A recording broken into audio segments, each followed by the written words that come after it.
În pare edificiul Slobozia, noi ne hristosim multul și nu știm cum să timisim, că vine și față de calea asta, dar să ne hrisească pe noi auații. Da? Ei sunt pregătiți care în viață să tare și adună după areea asta, familia, după și femeia, să-mi iertați, Peanci. Nelu Peanci, nu mă da. Soia Peanci, nu. Soția lui Manuela Peanci, și care tot timpul pregătește și programul și trebuie să zic și numai a ficiurilor să se apurhesc cu prota cu mascota sau cum îți zici. Da. Timilia este una mai mare emoții sub prezent pe scumpa asta, că ea este și nepoată, nu știu care ne-a zis, am zis de George Papacu, ea este feata lui. Deci te cheamă? Ianula Maria Papa. Ianula Maria Papa. Câți ani ai ea? 4 ani. De hârsești, da, și să...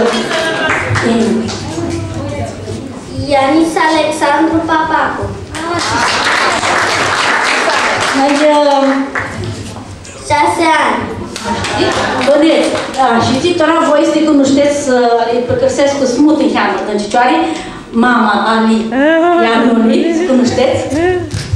Spunea de scumpa și o mama al Iani, Melania, Sora, Numa mea este Hertu Maria Cristina. Numa mea este Gudu Alexandra Florina. Gudu Am Zațian. Ce clasă? A 4. Am Zațian. Și-ți mă clasa? Da.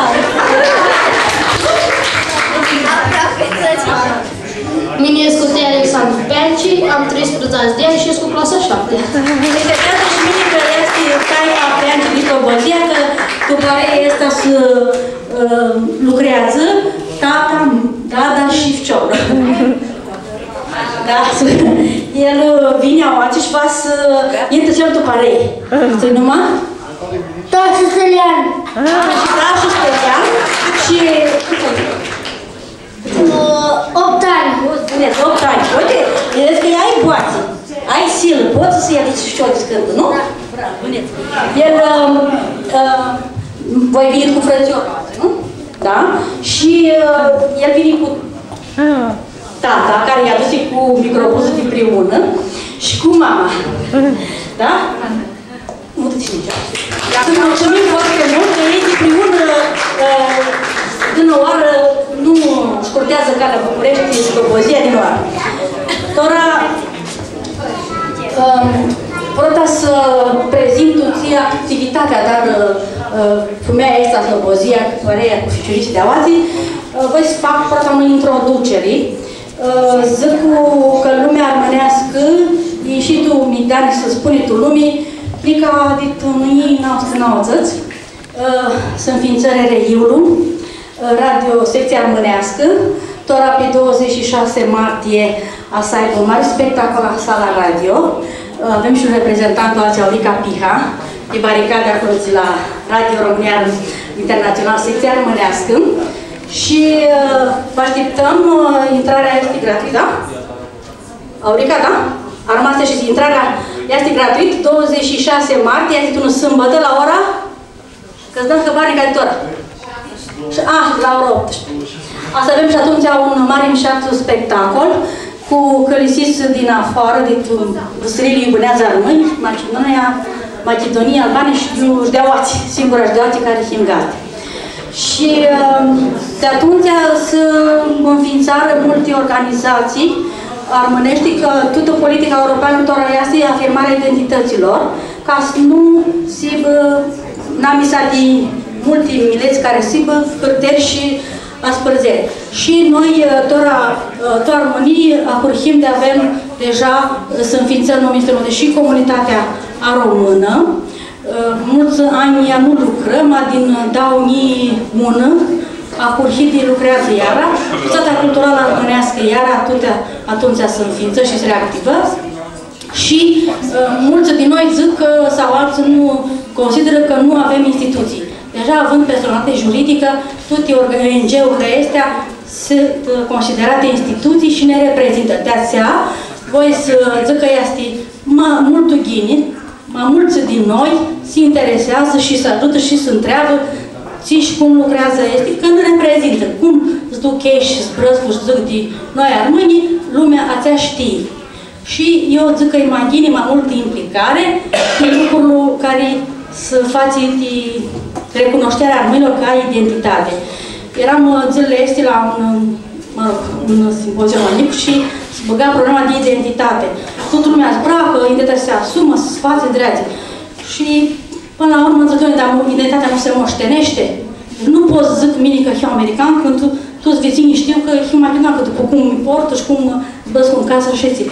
Deci trebuie să una moștenire care nu trebuie cum duc știorii maninte și să ne hărsească și noi să ne hărsim de ei. Tora e activitatea de la Parea de la Slobozia, se cheamă Boața Armânească. Ei am dragi de Crăciun, spectacol am luat la noi, cu felicitări și cu și a dragi un mic revistă, mult documentată, cum zic eu, și diversă. Revista este mult bună, adăpsită. Și adrară și mai au mâini o activitate mult umșată cu autoritățile locale, cum îți zice, cu Muzeul Agriculturii din Slobozia. Eu să aibă adeți de Preasini. Cu ocazia asta, voi zic și eu la toată lumea, Preasini cu sănătate, de pe mâini, că după aia va mai greșesc. Da? Și a să aibă și activități de marțul, de cum atrag aminte, da.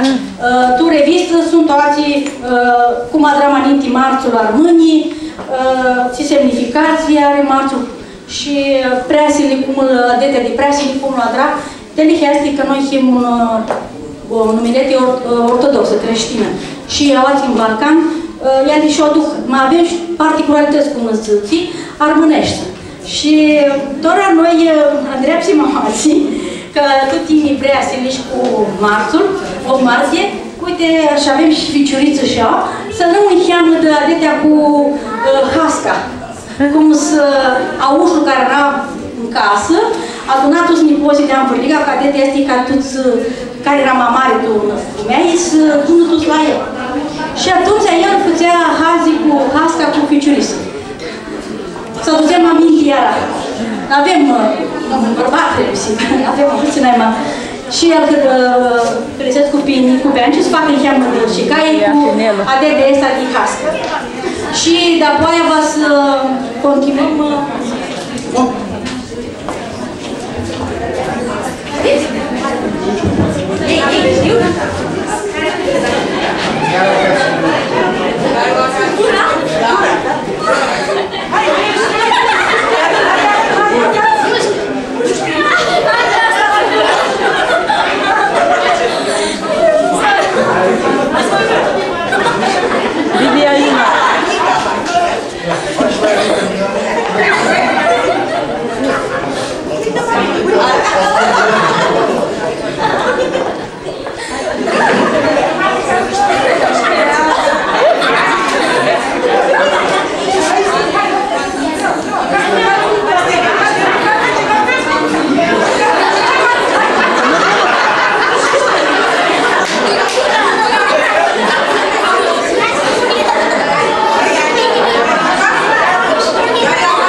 lui Gheorghe, Paștele și preasele să fie cu sănătate și să ne vedem în adresa OATI. Vă aștept să ne întrupuți și diversificăm activitatea de OATI din București, ca nutriți propoziția, nu luăm minte, ficiuiți mai ales. Și să-l hărăstățim și felicităm foarte, foarte mult! Pare mult!